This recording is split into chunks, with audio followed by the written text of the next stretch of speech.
All right, everyone. Thank you so much for coming to the Beyond Neuralink Investing in Brain Computer Interfaces webinar.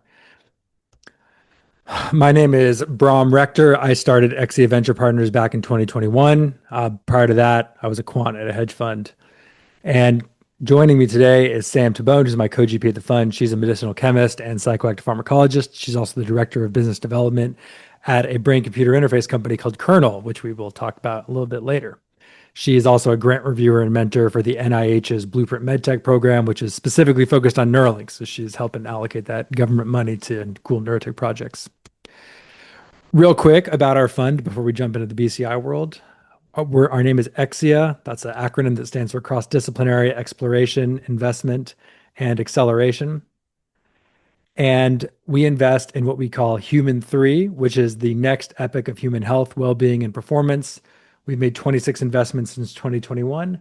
5 of those have been in the brain-computer interface space. Just to lay the groundwork for what we're going to be talking about today, I want to emphasize that this is sort of a BCI 101 webinar. This is not super highly advanced BCIs or BCIs for people that have PhDs in neuro or anything like that.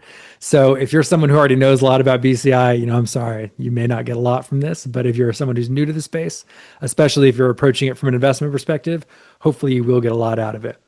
So we're going to talk, yes, we are going to record the meeting. So we're going to start with just motivation for why BCI is interesting and exciting. We're going to sort of categorize the space and create a little bit of a taxonomy to talk about the different subcategories of BCIs, their use cases, the difference between reading and writing technologies.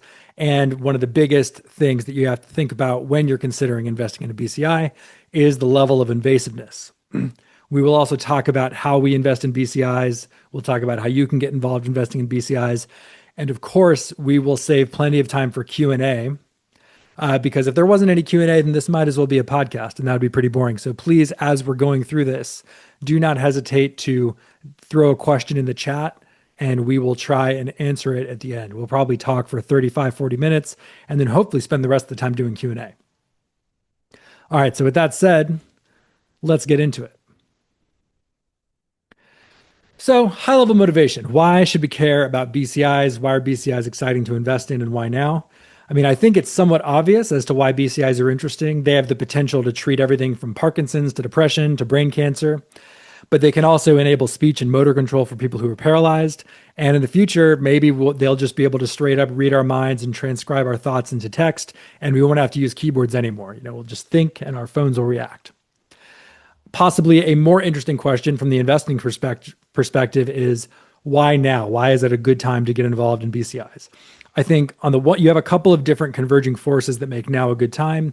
On the one hand, billions of dollars have already been invested in the space. There's been over $1 billion invested into Neuralink alone. The FDA is familiar with the BCI space. So there are a number of companies like Synchron, Neuralink, and Novacure that have either FDA-approved devices or are currently running large-scale human trials. So there are people walking around under the FDA's supervision and guidance with BCIs implanted in their brains today. And from a reading perspective, modern AI methods make decoding the signals that BCIs pick up from the brain a lot easier than it might have been 10, 20 years ago. So in our view, the bottom line is that it's not so early that this is like a straight up science project, but it's early enough that the biggest wins are ahead. Like, yes, the FDA knows what a BCI is. Yes, billions have been invested, but there are still, probably 100 or fewer people that actually have a BCI in the world. So there's a lot of room for growth. Motivation part 2. This is getting a little bit more into the weeds, but there's this open question of when you think about BCIs that are curing a disease, why might you want to use a BCI instead of a drug? And we invest in both drugs and BCIs at our fund. So this is a question that we've thought quite a bit. There are a couple of different reasons. In general, you could make a statement that says that BCIs have a faster path to humans than drugs. One of the reasons for that is that in the BCI space and more generally the class 3 medical device space, you can get away with just having 2 clinical trials, whereas with drugs, you pretty much always need 3, the old classic phase 1, 2, and 3 clinical trials for drugs, whereas with BCIs and med devices, you can often get away with 2. those trials are often a lot smaller than the trials for drugs. So you might have 10 to 100 people in a class 3 medical device trial, whereas with drugs, it wouldn't be uncommon to see, hundreds to thousands of people in a phase 3 trial. There's also some interesting thoughts around the side effect profiles of BCIs and class 3 medical devices more generally and drugs. So with BCIs, yes, you may have to have a surgical implant, but the side effects are probably going to be limited to the immediate area surrounding that implant. Whereas with drugs, maybe you try to treat Parkinson's with a drug, but that drug, it has to be orally ingested. It's going to get metabolized by the liver and it's going to travel throughout your body through the bloodstream. And you could get weird side effects, very far away from your brain in another part of the body. So the side effects are much more distributed and it's harder to kind of predict what the side effects might be with drugs. Whereas with BCIs and neuromodulation, the side effects are a little bit more tractable. And then a final point that makes BCIs and implantable medical devices more generally kind of exciting as opposed to drugs is that drugs have really bad patient adherence. Even when people are on life-saving medication, it's not uncommon for them to skip doses, to either forget or intentionally skip doses if they have, a bad mood or they forget their pills or something like that. Whereas with an implant, once it's in, and it's pretty much going to do its thing no matter what the patient wants to have happen. So you have a lot more adherence, and in theory, that will create better outcomes for people. So that's another reason to be excited about BCIs. Hey everyone, pardon the interruption. I just want to say that if you like this webinar format, we're doing another one on investing in psychedelic biotech on July 30th at 11 a.m. Pacific time. If you want to learn more, you can go to scibio.org. That's PSYBIO.org. All right, back to the webinar. Okay, we're going to start getting into this taxonomy of BCIs and talk about all the different categories of BCIs. We view the BCI space as having three primary categories. There's the communication category. This is what Neuralink and Synchron are building in. This is the idea of basically let's read your mind and control your thoughts and convert your thoughts into actions. So if you're paralyzed and you want to be able to move a wheelchair around or control a cursor on a screen, you could do that. If you're paralyzed, if your vocal cords are paralyzed because of ALS, this could theoretically allow you to speak. And maybe in the future, this could replace keyboards for everyone. There are measurement BCIs that are focused more on taking images of the brain, detecting if someone might have cognitive decline, measuring your brain age, and potentially running analyses that might predict what antidepressant you will respond best to, for example. And then the final category that we're the most excited about is the therapeutic BCI space. These are BCIs that more modulate your neural tissue, trying to affect some sort of change and cure some sort of disease that you have. So this could be a BCI that treats depression or tries to treat a neurodegenerative disease like Parkinson's or Alzheimer's, or maybe modulates a brain tumor that you have and tries to kill it. This is the area that we're most interested in. But there's a meta point that I think needs to be made that is very important to investors. And based on some of the conversations I've had with people getting into the BCI space, this is a point that I think really needs to be hammered home. There are so many different applications of BCIs, and the hardware that you need for each of those applications is so different that I don't think there will ever be like a dominant, universal winner-take-all BCI platform. In a lot of sectors, investors have this idea that like there's going to be one winner and everyone else is going to be a loser. You look at the internet browser market, it's like Chrome is the winner. Every other browser is basically irrelevant. I don't think you're going to have that sort of absolute domination in the BCI space just because of how application specific the hardware needs to be. So you're going to have a ton of different companies that might dominate in their specific application, but there isn't going to be like a single BCI platform or technology that makes all the others irrelevant. So that's probably, if there's one thing I would want you to take away from this, that's probably what it would be. Mm-hmm. I totally agree with that. I will jump in here just to kind of hammer this point home a little bit further in that because, as Brahm said, BCIs are very application specific. Different groups have different ways of actually talking about BCIs ontologically. So the taxonomy can differ. And at Exia, we like using the application specific lens, but there are also some other lenses that we use in concert to get more specific about the actual technology that we're talking about.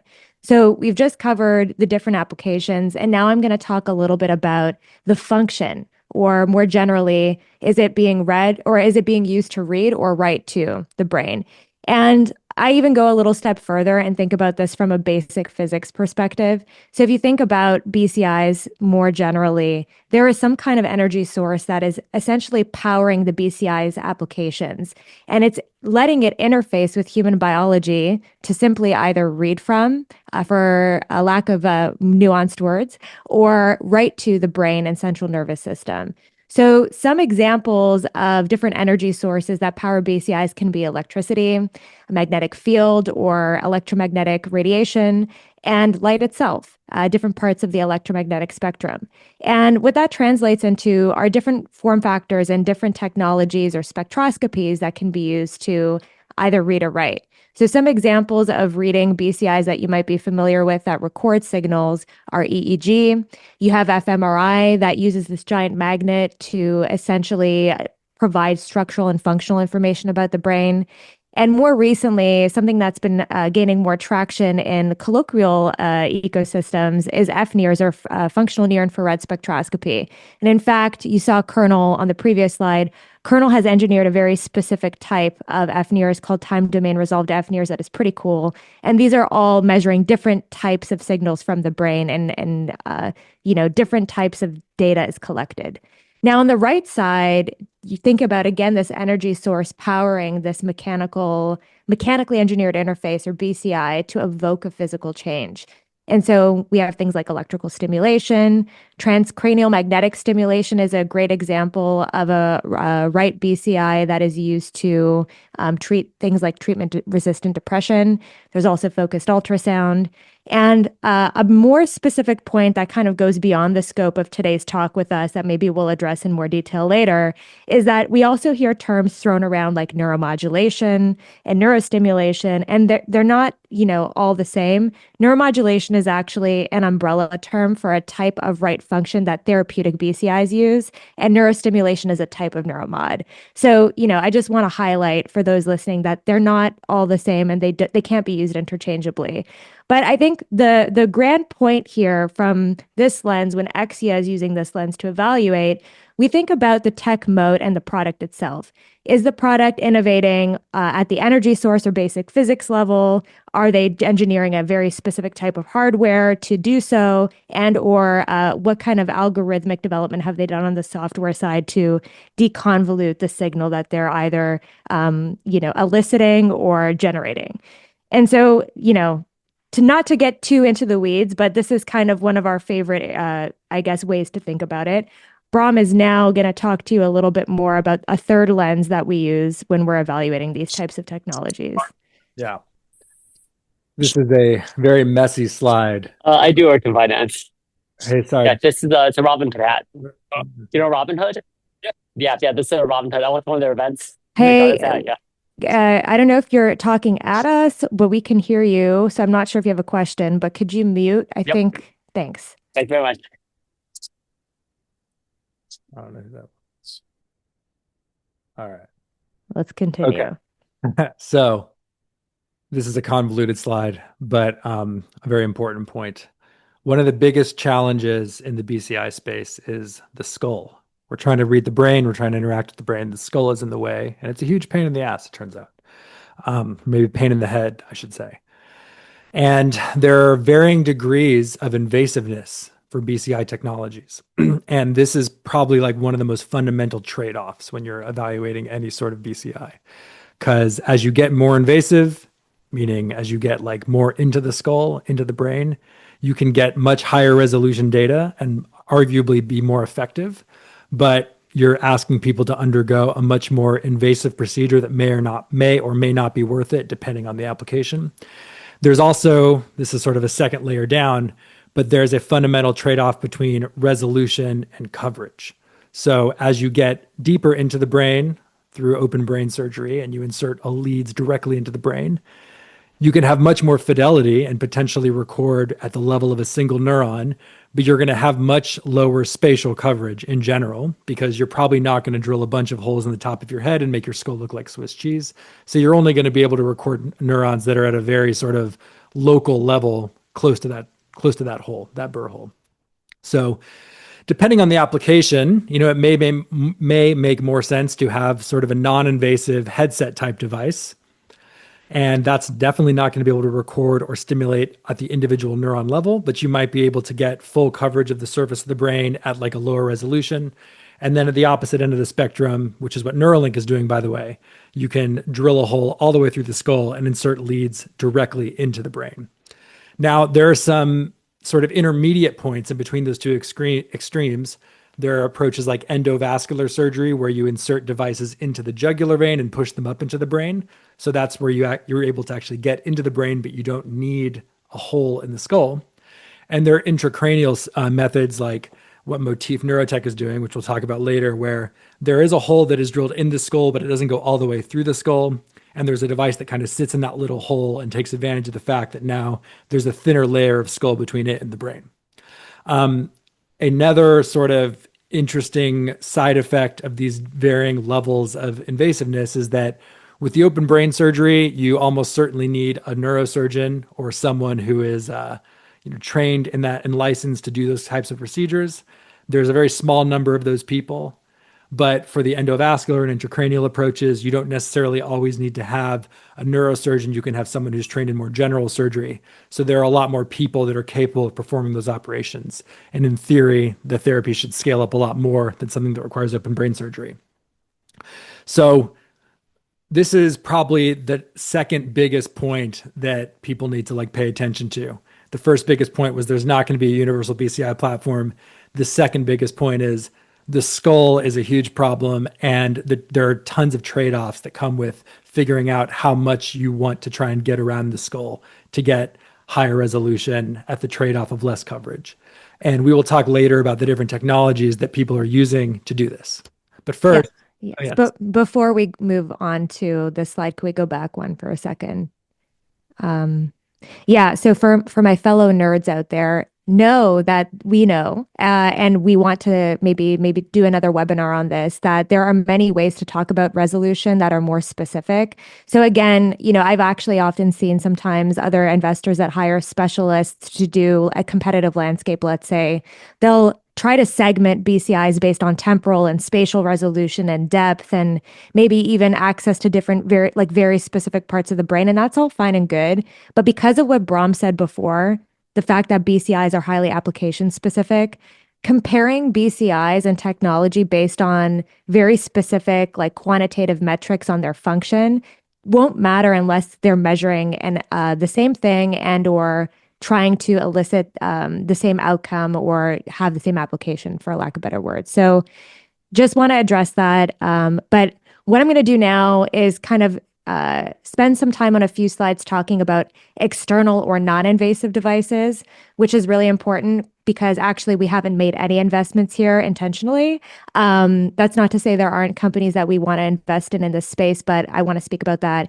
And then afterwards, Brahm will kind of take over and go through some examples of endovascular, intracranial, and very, invasive types of technologies. So now, let's start with segmenting non-invasive / external devices into the read-write category.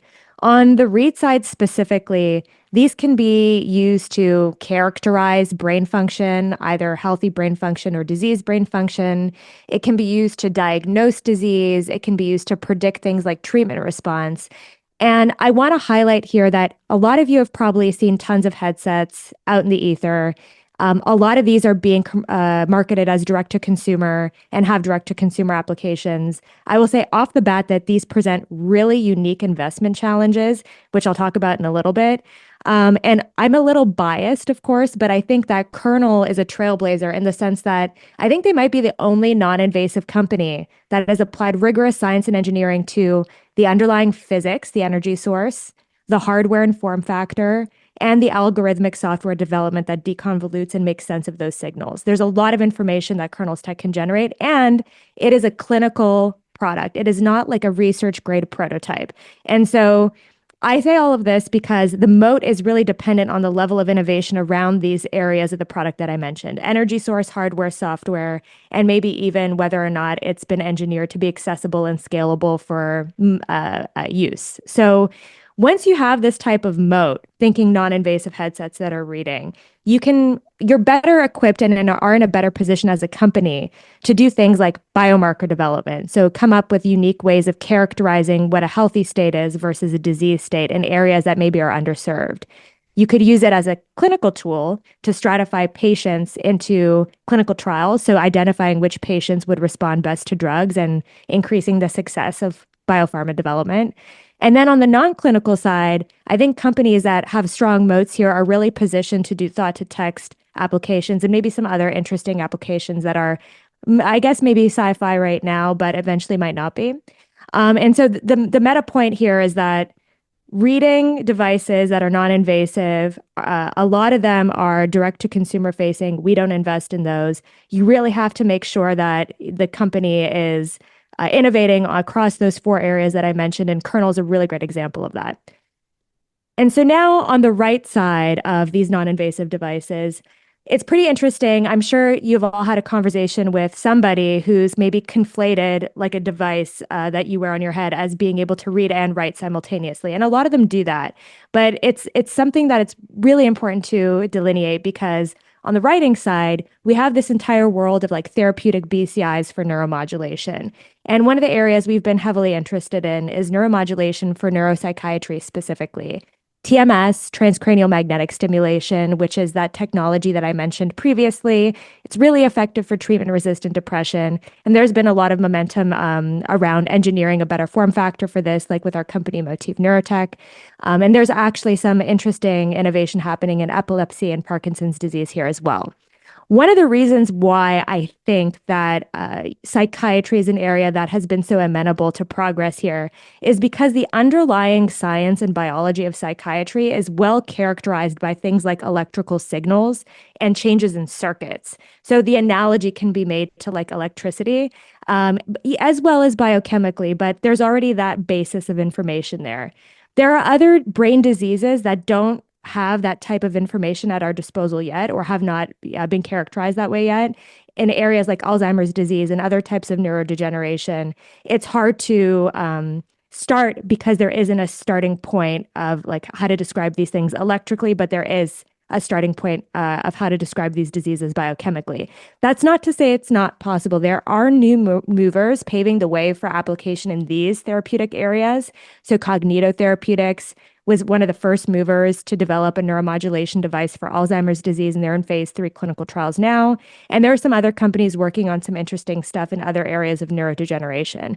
But this is kind of like to Brahm's point earlier, we're not at the stages where it's a science project, but it's still early enough where we need to build some precedent for what, clinical success in these areas will look like. And my favorite slide. So, you know how when I was talking about the read BCIs that are non-invasive, I'm like, direct to consumer presents its own unique challenges. There is like an entire world of non-invasive BCIs that is basically under-researched and unregulated. Scientific standards are non-existent here, and we don't invest in this stuff. So whenever we see companies like this, we think they're like the supplements of the BCI world. There are a lot of claims made, but there's questionable rigor behind them, and they're very marketing driven. I really want to emphasize the point that if you're seeing a device like this for the first time as an investor and you want to understand how much rigor has gone into it, just ask yourself, has this company sponsored its own research and published on the rigor that has gone into its engineering? Just look at Kernel's website, at all of the publications that they have. They're a great example of a non-direct-to-consumer BCI company that's done a lot of research to prove that their technology can effectively achieve different things. We, again, don't invest here.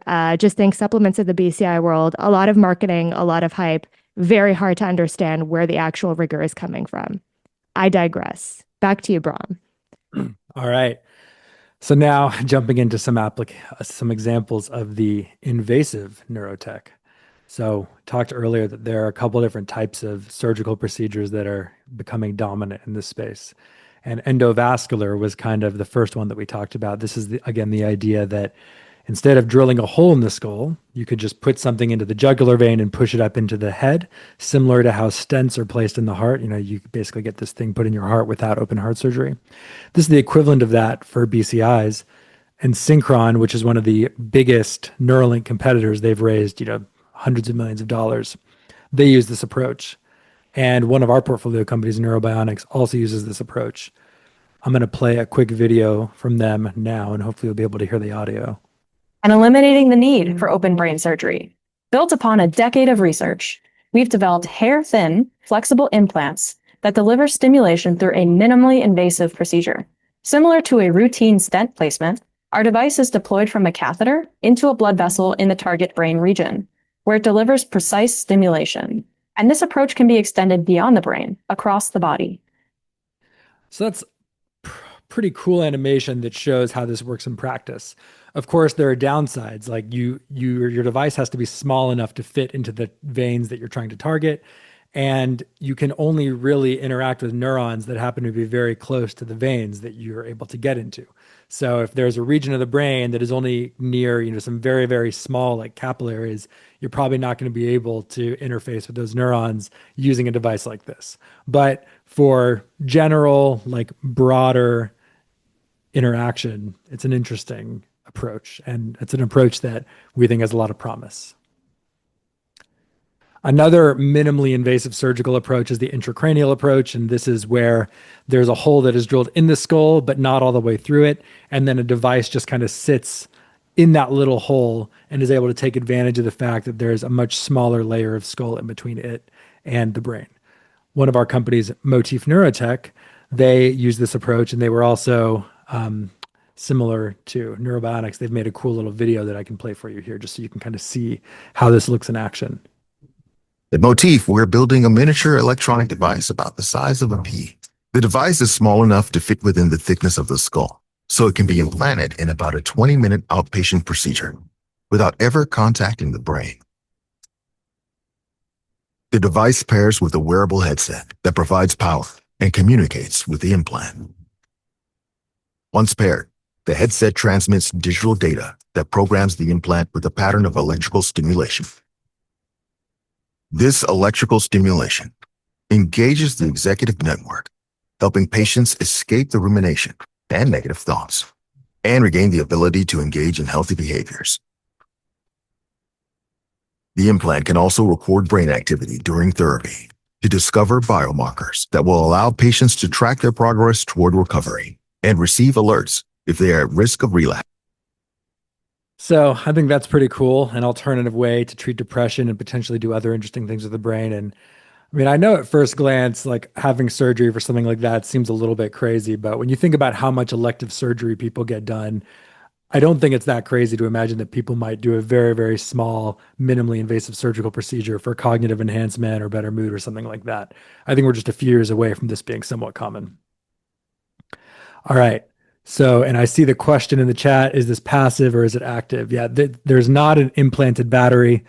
If you watch the full length video, which is I think on YouTube, if you look up Motif, you'll see that there's a hat that like a baseball hat that has a little battery in it, and then the power is inducted. It's like a wireless power transmission from the hat to the device. Okay, and then the final level of invasiveness, open brain surgery. This is where you go all the way through the skull into the brain. This is what Neuralink is doing. And the electrodes can, directly interact with the neurons, which is pretty cool. But it does require highly specialized surgeons. Neuralink is trying to build a surgical robot to do it. And this is a pretty cool video from Neuralink where you actually see them shooting or putting the electrodes directly into the brain tissue.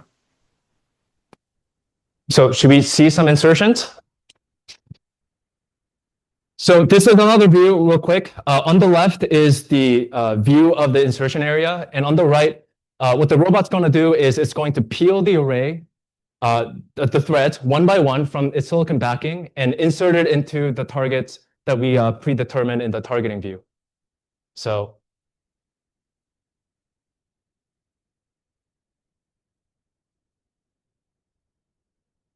there you go. That's the first insertion.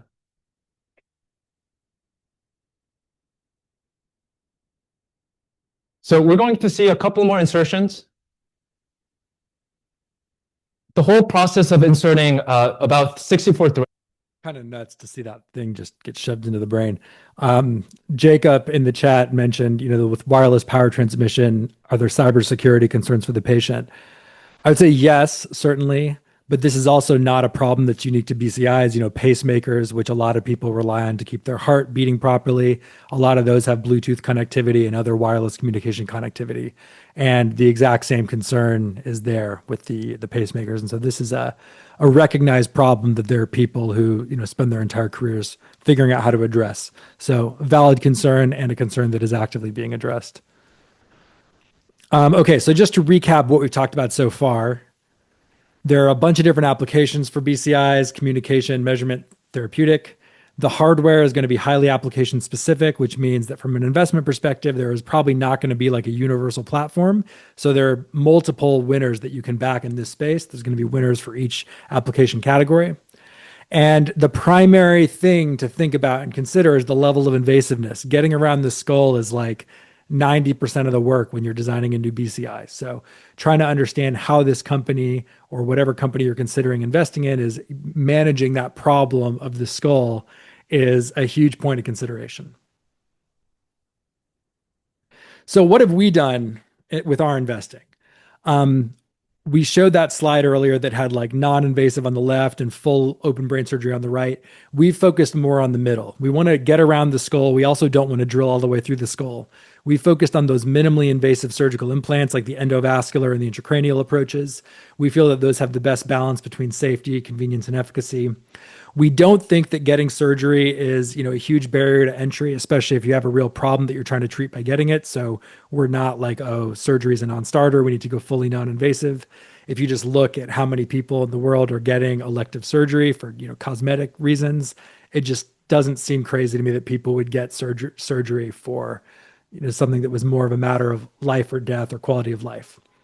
We also, maybe somewhat contrary to what a lot of investors think, we think that FDA approval, which you have to get when you're developing a implantable medical device, we think of it as like a moat. If you get FDA approval, it makes it very hard for people to compete with you, whereas non-invasive stuff has less of that sort of government mandated moat. And we talked earlier at the beginning of the conversation about how implants, you don't have to worry about the patient forgetting to use them. People just use them because they're implanted. The final point that I'll make here is that we have done most of our investing in the therapeutic BCI space. So BCIs that are trying to treat some disease rather than allow communication or image the brain. This is because we think there's tremendous white space there. Neuralink and Synchron have sucked a lot of the air out of the room when it comes to communication. But there's really not been a lot of later stage seriously progressed companies in the therapeutic space. And there are a lot of serious brain and neuro-related diseases like Alzheimer's, Parkinson's, treatment-resistant depression, PTSD, traumatic brain injury that could probably be well addressed by therapeutic BCIs. And so that's where we're putting most of our focus and energy. To talk about the companies that we backed Motif, which I showed you the video of a minute ago. That's the one that has the intracranial implant for treatment-resistant depression, and it uses transcranial magnetic stimulation. We invested in Neurobionics, which we also showed you a video of already. That was the endovascular device that is inserted through the veins up into the brain. And that is sort of a replacement for deep brain stimulation, which has a lot of proven efficacy in Parkinson's. There's a stealth company that we backed that we can't talk too much about that uses transcranial focused ultrasound, another interesting technology in the BCI space. And there are two more that I will share a little bit more about. One is called Coherence. This is sort of a BCI for brain cancer. And I talked earlier about how we generally avoid the open brain surgery approach. The Coherence story is a little bit unique in that the device does require open brain surgery, but it's designed to be implanted during the same surgical procedure that the patient has for removing their brain tumor. So if you get glioblastoma, which is the type of cancer that Coherence is trying to treat, the first thing that happens is you get surgery to remove as much of the tumor as possible. And then the big concern is the tumor going to regrow? So Coherence's device is implanted at the end of that tumor removal surgery. So yes, it is open brain surgery, but you're already getting the surgery. We're not asking you to get another surgery. And I'll play a little sizzle reel from a podcast that we did with the founder of Coherence, just so you can understand a little bit more about the company. It's only about a minute long. The way we have tackled cancer in the past is we cut it, we burn it, we poison it. We chop it out, we use Very barbaric. Yeah. and now we're thinking about new approaches. One of these approaches is electrically modifying the disease. Now, what we're discovering is tissues within our body, many of them are electrically active. Everybody understands that like nerves within the body is electrically active, or brain cells are electrically active. What we're finding out is cells throughout the body, including tumor cells and cancer cells, are electrically active as well. And that means three very exciting things. It means that you can directly modify the cancer cell behavior either electrostatically or directly electronically. You can modify the supporting architecture of the cell, so the vascular structures or the neural structures themselves that are fueling that cancer electrically. And you can also modify the immune system as well. So you can upregulate immunity, again, electronically. Now, the second part of this question you asked me, has anyone done this before? The answer is this is early. So there's a lot of research behind this, both in sort of the neuromodulation space and electrostatic actuation of cancer in space. So our first product to go to market will be Soma. It's a brain-based neural interface that we're using to treat and track brain cancer, like glioblastoma. So you can consider this a BCI for brain cancer, a device that can electrically modulate disease, but can also record and understand how that disease progresses. All right, so that's Coherence, one of our most exciting recent investments. And the final investment that I'll share is Venova, which we made just a few months ago. They have an interesting surgical approach that we haven't really talked about so far during this webinar. It is what we call transvascular. So it starts off as an endovascular approach, which is, again, where the device is inserted through the veins up into the brain. But Venova takes this a step further. They puncture the side of the vein and deploy a device across the surface of the brain from that point. So you can think of it as sort of like those satellites that once they get into space, they expand the solar panels. It's kind of like that. And Wes, the CEO, gave a really cool presentation last year that I have a video of that has a neat animation of how this actually works in practice. The way Now at Valnova, we're developing an analogous technology. The Cerebro Atlas system is our platform technology, the less invasive pathway to get that high resolution data from the brain surface. But it will also be designed to not just record, to also stimulate. It consists of two devices, the Cerebro catheter, which is the platform technology, and the Atlas device, which is the brain interface that it delivers. In our procedure, a neurointerventionalist advances our catheter through a vein near your arm, all the way up to this large vein at the crest of your brain.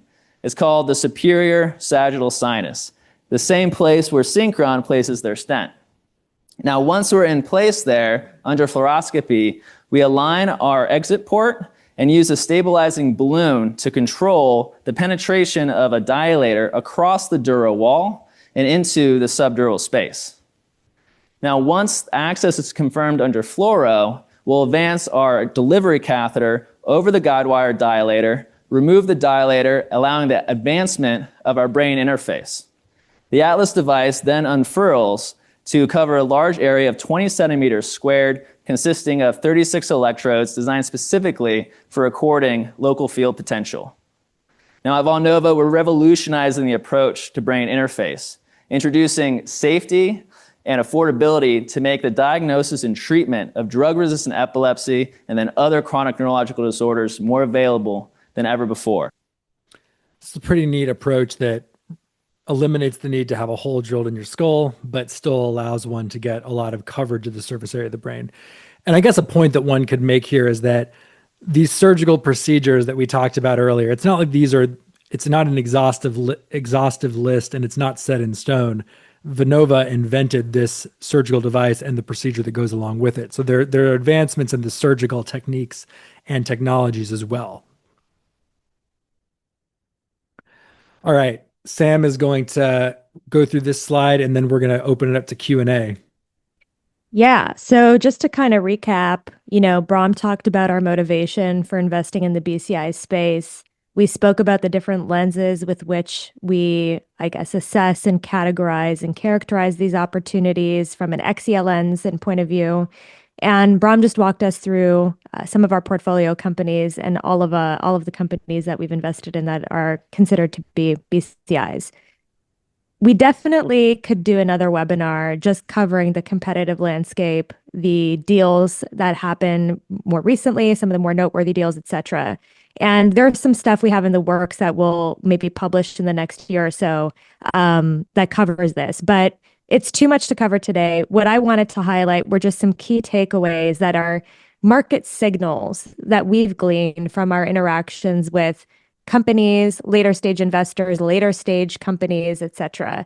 And the first is that, later stage dollars have arrived and have validated this emerging vertical. Neuralink and Kernel are both founded in 2016. So it's been about, 9 years now since we first started hearing about these types of companies.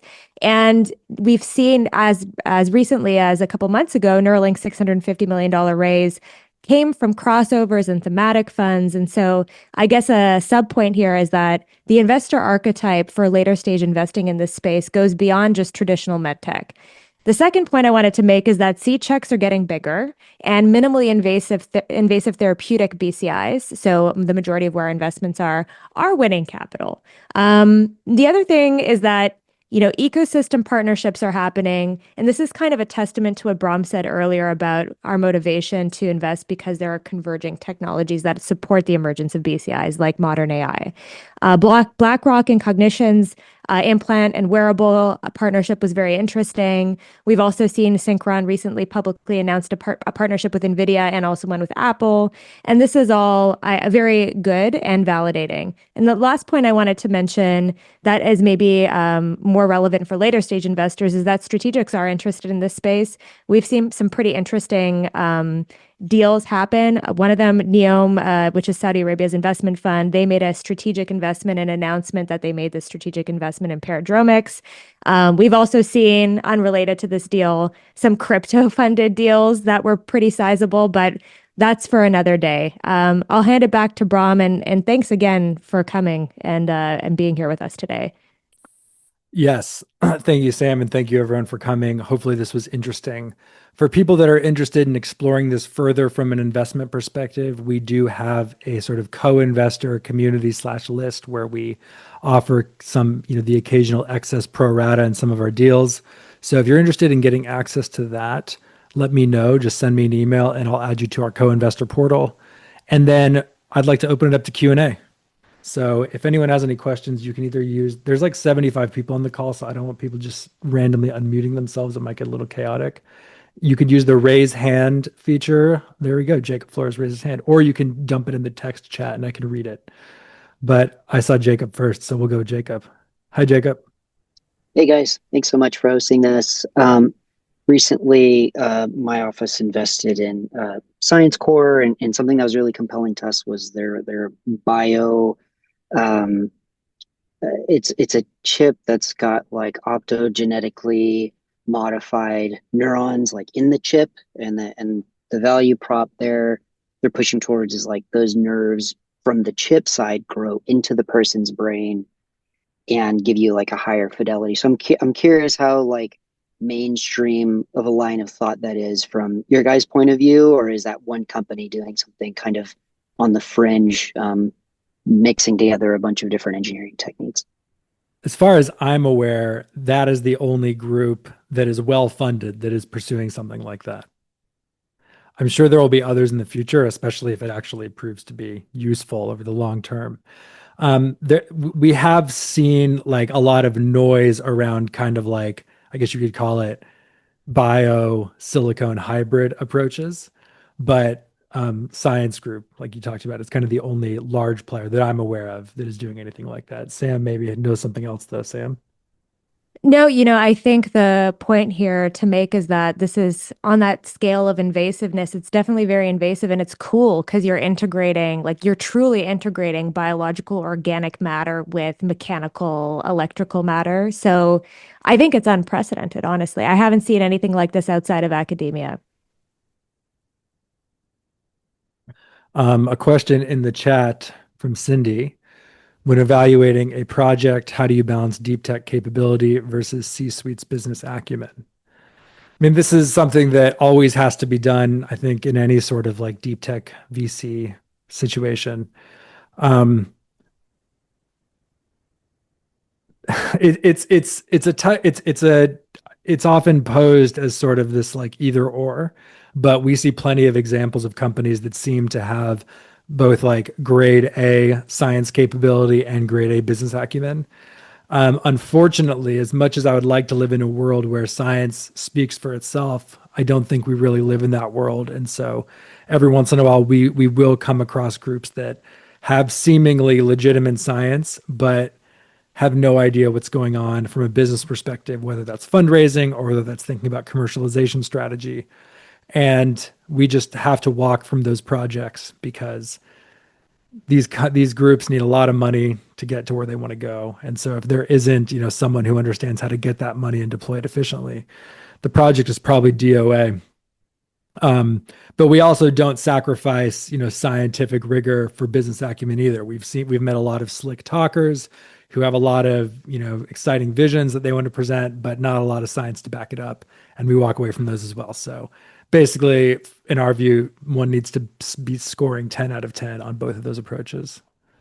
Yeah, I just want to add to that. We could probably do a separate webinar on the different like co-founder combination archetypes. But I will say that oftentimes, if you have someone who's uniquely qualified to translate an idea that they've either invented or have worked on for a long time, they're thinking about not just the technical feasibility, but also the go-to market from a first principles perspective, which is very, STEM and engineering-y or science-y of them. But that is pretty good usually. I think one of the interesting combinations that I'll call out that I've seen that is also not as attractive for other reasons we can discuss another time is when you have like the professional CEO type who usually comes in when a company is like about to IPO or a later stage, present with the company from the get-go. We really, especially at the pre-seed and seed stage, like hearing from CEOs and founders who are deep in the technical weeds and know all of their product inside and out. So that provides a little bit of extra nuance there. I think business acumen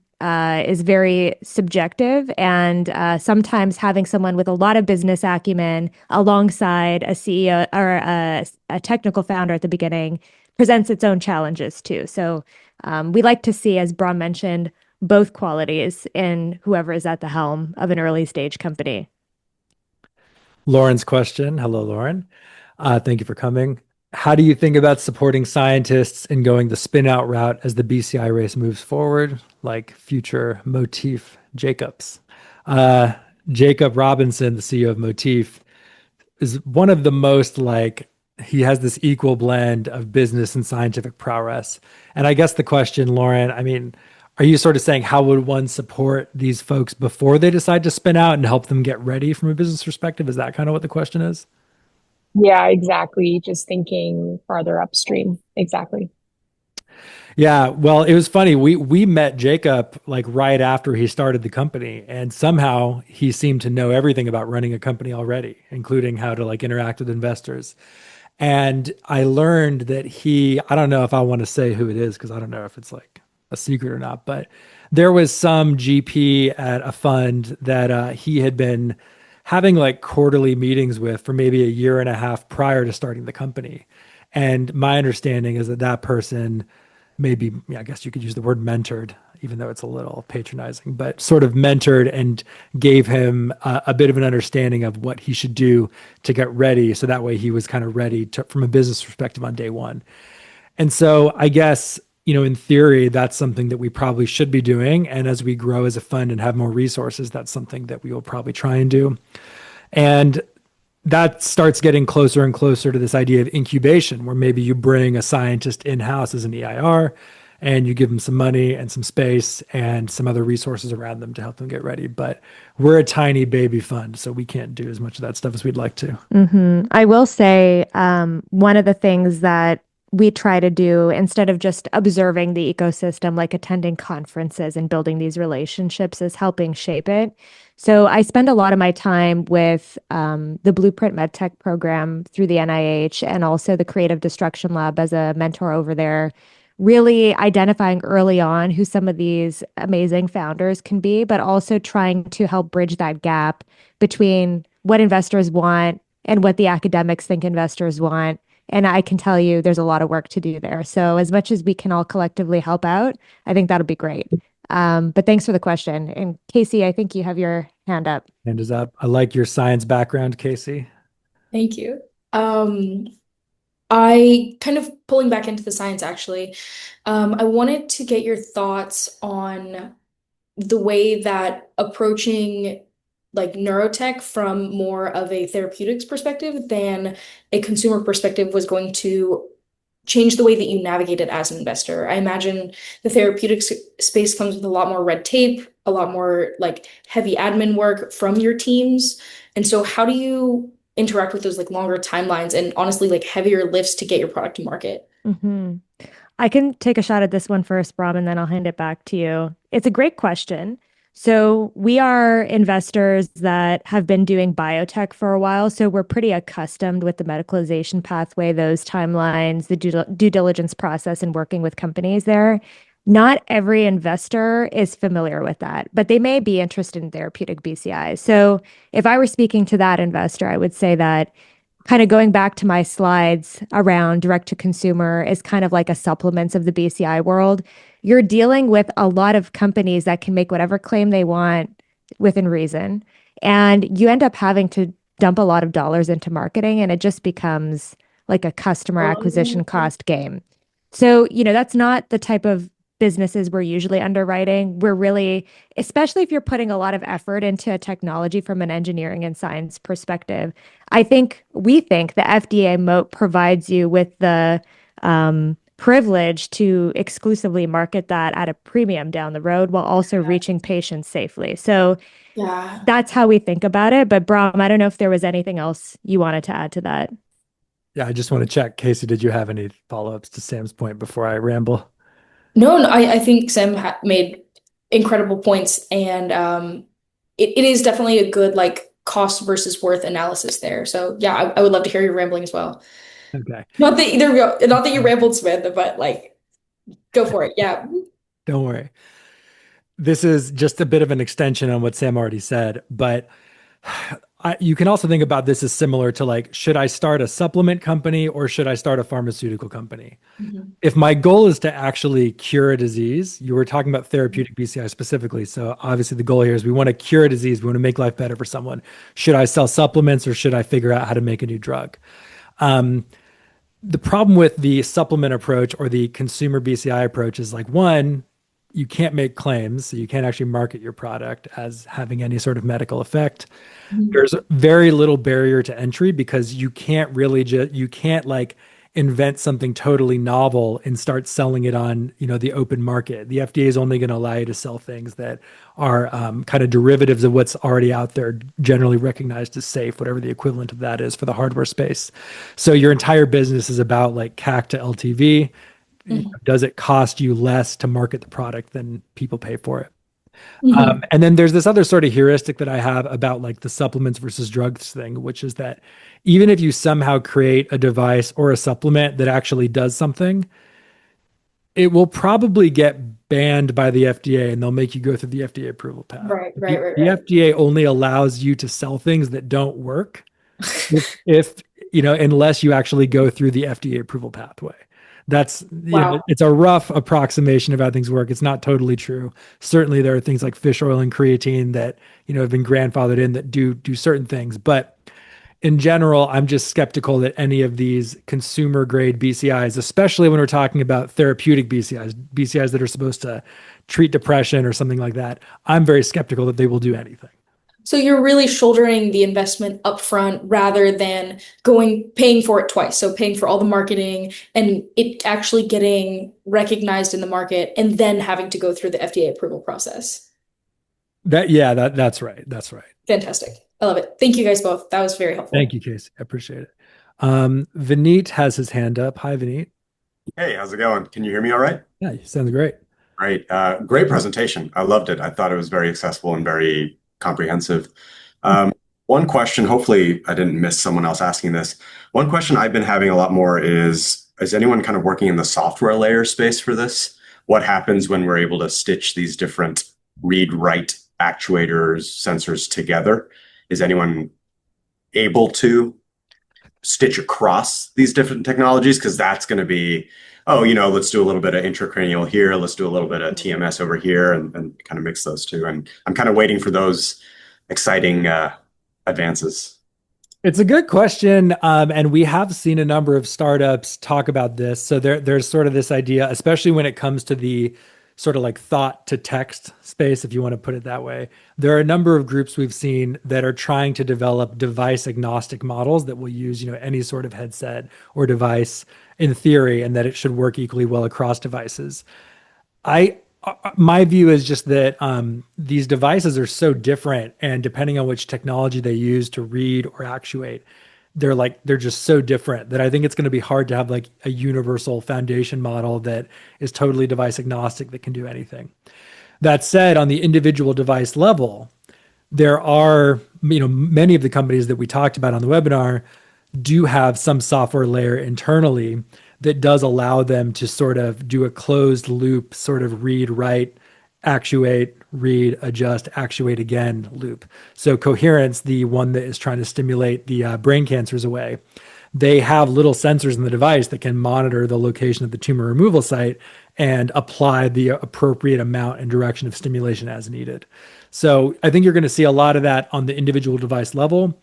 And probably over time, you'll see that on sort of like a cross device level. But I think we're pretty far away from that just because the devices are not widespread enough yet. And so there's not enough data to really be able to make some sort of like super foundation model. Sam, do you have any additional thoughts on that? I'm going to reserve the urge to ramble. I will say I have a lot to say here. I think the one important point is that I cannot underscore enough how important it is to bring rigor to like your methods of like retest reliability. If you're looking at trying to bridge signals and make sense of whether or not they're measuring the same thing, the amount of R&D that's involved in that, if you're actually trying to show definitively that something is true, is difficult. But that being said, I would say that the companies and teams that are engineering on the energy source and the hardware are probably the best suited to also bring in data scientists to deal with the algorithmic layer there. And so Kernel's an example of a very well vertically integrated company in that sense, where they have different teams that are kind of bridging all aspects of the device and iterating across all aspects of the device at the same time. We can chat it some other time if you want in more detail about this so we can address other questions, but there's a lot to say. I see Zach's hand, but I want to get to a few of the questions that are in the chat. And Zach knows more than I do about this stuff anyway. I don't know why he's here asking me these things. No, we'll get to your question in one sec, Zach. All right. So in the chat, Lakshay, I hope I pronounced that right. How do investors balance the high investment, high risk, long horizon nature of BCI investments, especially when VCs have 5 to 7 year exit cycles? It's a good question. I think, frankly, a lot of the folks that back this stuff do it from a bit of a mix of profit plus mission motivation. Like they invest in this stuff because they think it's important. And so they're willing to maybe go a little bit longer term than they normally would. Another thing that I think is important to think about is there's this common misconception about the drug and device world that these drugs or devices need to get FDA approved before there can be an exit. That's actually not necessarily the case. In fact, the majority of drug companies IPO or get acquired before they even have a drug approved. Usually once you get some good proof of concept data, there's appetite for an acquisition, or when the markets are excited about IPOs, you can often go public. So the time to exit is not necessarily the same thing as time to being in people. Hopefully that answered the question. Luca's question, we're talking a lot about the FDA. It is typically easier to go for the EU label first. How would an EU mark, but not an FDA mark, change your evaluation of the company? Sam might have a more comprehensive perspective on this. I guess the one challenge there might be just that the US is generally considered to be a bigger market. But frankly, this is something that we have not thought a ton about. Sam, have you thought about it? Yeah, I mean, it's a good point. As someone who's a European citizen as well, I think about this a lot. But I also think about the fact that a lot of strategies on the drug side, on the therapeutic side, is kind of framed and modeled around FDA. Some companies will run in-human trials in Australia and other places and then bring, with the ultimate goal of bringing it to the FDA for an IND submission. And so I don't think it would change it too much, but I would have questions about when they wanted to enter the US market, because that's going to drive ultimately the value of the company to a great extent, not all of it.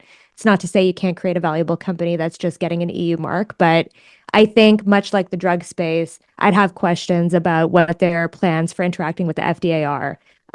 It may be a little bit more nuanced on the device side of things, but most companies we see, we've invested in BCI companies that were started in Australia and the UK that have now are in the process of flipping up to a US corp. It's for a reason, and usually it's to access later stage investor dollars, but it's a great question. And Cindy's question, what do you think about the exit timelines and strategies? I mean, we talked about that a little bit in the answer to the previous question. We invest at pre-seed, so we're expecting, 7 to 10 year horizons. And then do we consider neuroethics? We do consider neuroethics. The types of investments that we are making are usually trying to cure very serious diseases like Alzheimer's, Parkinson's, or brain cancer. And so you kind of have the same ethical concerns that one might have around, a drug to treat those diseases. But, our view is that it would be more ethical to not attempt to treat those diseases. I think a lot of the concerns around neuroethics come up much more strongly when you're talking about the mind reading communication type BCIs. And there are, hours long conversations that one can have there. We have not invested in any companies like that yet. But just to give you an example, if you're thinking about these thought to text investments and this idea that maybe rather than a keyboard, you just put a headset on and you control your device with your thoughts. Maybe the device is able to pick up a bunch of thoughts you wanted to stay private versus, thoughts that you wanted to direct into the keyboard. So there are plenty of concerns like that one would need to, think about if you were going to make that investment. Mr. Zach, how are you, sir?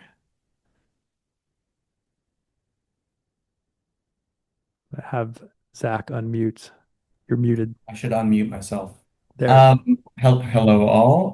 One quick note for Luca's question just in there. I would actually say it's not easier to get an EU approval in this context. They're going to let the FDA in the US fail and then follow our lead on that, is what I would say. But anyway, my question, putting minimally and invasive stimulation behind non-invasive. So my frustration with this category is that maybe, I don't know, 24 to 36 months ago, there was a lot of novel, exciting companies on the horizon, but now it just seems like duplicative. And whether it's Nudge, Elemind, Apollo, Flow, Humanity, I see a limit to the scale of these opportunities. I'm just curious if you see anything in the non-invasive stimulation, which, for lack of a better way of putting it, has almost become too consumer, too commercialized. And so I'm struggling to really find opportunities that have the competitive positioning and really the scale and not 20 to 30 million top line, 100 million plus. Remember the psychedelic space, Zach? It's the same story. All of the low-hanging fruit got picked. Frankly, I feel like my thoughts are exactly the same as yours there. There are just a ton of companies all going after kind of a similar technical approach on the non-invasive side. They seem to be very marketing driven, and I think this is exactly what Sam was getting on with her slide about the supplements of the BCI space. That's not to say that there won't be new tech that's developed that can do really a step change in capability over the existing non-invasive technologies, but we haven't seen much. Yeah. I mean, I spent a lot of time talking about Kernel, not just because I'm biased, but for a reason. I think they're a really good leader in how to create a non-invasive device that has rigor and market potential. But on the stimulation side, on the writing side of things, I think aside from Neuromod that has been de-risked in psychiatry, it's going to take some pretty ambitious first movers to provide precedent for that. Like Cognito is one of them that's, I think, still controversial to some people, even though there's great clinical data. So it'll take some time, I think, before I guess the ecosystem gets a little bit more comfortable with that. And, Humanity is a great example of a company that's actually treading out and trying to bridge new science and new territory to their device. But because it hasn't been done before, it's hard to know until you get into humans and see what that looks like. And so, unfortunately, first movers in those specific categories have a hard time. But generally, most of the I'd say any company that's marketing direct to consumer for ADHD or to focus or whatever it is, we don't look at them. Great points, though. Yeah, no, that all makes sense to say the least. I hate to trivialize it the following way, but I feel like 5 years ago when I bought half of my friends' Theraguns for the holidays, they used it once or twice and never again. And I've seen kind of similar retention with a lot of the non-invasive. 100%, man. All right, we got two more questions in the chat from Julia. Have you seen companies make notable progress using EEG for thought to text decoding of intentional thought? Could EEG be precise enough? Progress, yes. Notable progress, not quite. Actually, Kaggle, the data science competition website, just dropped a EEG thought to text data set. So there's going to be, we can go and look at the leaderboard and see the progress that people are making. I think EEG is going to have a hard time being precise enough. Like if you want to replicate the amount of precision that one has with a keyboard, I think it's going to be tough, especially when you consider how annoying it is to wear an EEG headset. It's hard for me to imagine that ever becoming the dominant way of interacting with a device. From Lauren, how long before we see BCI implants or enhancement rather than therapeutics? Top athletes, artists, general high performers looking for an edge. It's a good question. I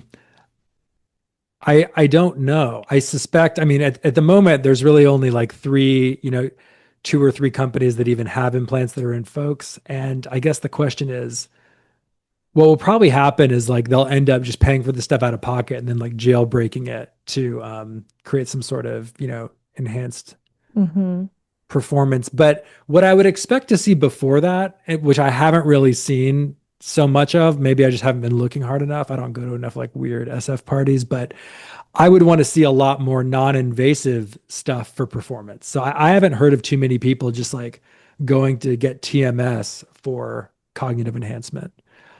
Maybe there are ways to do it. Maybe there are people doing it, but I would expect to see a lot more of that before we start seeing people with full-on implants for getting an edge. One cheeky answer is that maybe it's already happening in the Bay with all the biohacker momentum. But the other thing I was going to say is that as soon as something is approved that shows to elicit some kind of change, it wouldn't surprise me if there's like some kind of off-label use within a medical context. I don't know exactly what the post-approval marketing surveillance looks like, but I'm assuming that that would happen at some point. Mary's question about the Kaggle competition. I think it was intracortical electrodes. You might be right. I didn't get a chance to, I just saw the headline and didn't get a chance to dig. I saw it like 30 minutes before this call. So you may be correct. Consumer priced optodes on the horizon. Have wondered if the work in fMRI decoding could be applicable to consumer devices someday. And if FNIRS qualifies. I mean, I suspect that there's got to at least be some translatability. What do you think, Sam? We have someone from Kernel on the call right now. I think maybe they're better equipped to answer than me, but no, I will say that fMRI decoding, like translating the neural correlates from the fMRI literature and maybe somehow using FNIRS to do that. Yeah, I mean, it's there. It's whether or not from a business perspective, if you've put that much engineering into a product, whether or not it makes sense to go after a direct to consumer application. And maybe when the unit economics make sense, depending on regulatory changes or market uptake or investor interest, it might be easier to roll something like that out. I actually think it's not necessarily a technical issue. Bron, what do you think of that? I don't know if you agree with that. I don't know, honestly. As to Mary's question, BCI products for gaming applications. Like we kind of mentioned before, we've kind of avoided the more consumer focused BCI space. So there may be BCI products for gaming and we just haven't really seen them. It wouldn't surprise me if there are some though. Catherine from Kernel said that you did a good job answering that question, Sam. But yeah, I suspect that if there is like a commercially successful consumer BCI, gaming would probably be one of the like obvious places to do that because gamers are always looking for an edge. It doesn't have to be medical grade. If you can create some sort of headband that acts as like a secondary controller and allows you to even just get, a 5 to 10% edge over what you could get with a mouse and keyboard or like an Xbox controller, people would probably buy that. All right. And if there are no more questions, which I don't think there are, we will go ahead and leave it here and we will share the recording. Thank you guys so much for coming. Really appreciate it. Like I mentioned, from an investment perspective, if you guys want to be added to our co-invest portal and list, just shoot me an email. And we will probably do more webinars in the future about other topics. Maybe we'll do a more advanced neuro one, but you guys have now been added to our email list. So we will make sure to keep you abreast if we do that. But thank you guys so much for coming, and don't hesitate to reach out if we can be of further assistance. Have a great rest of your week. Bye. Thanks.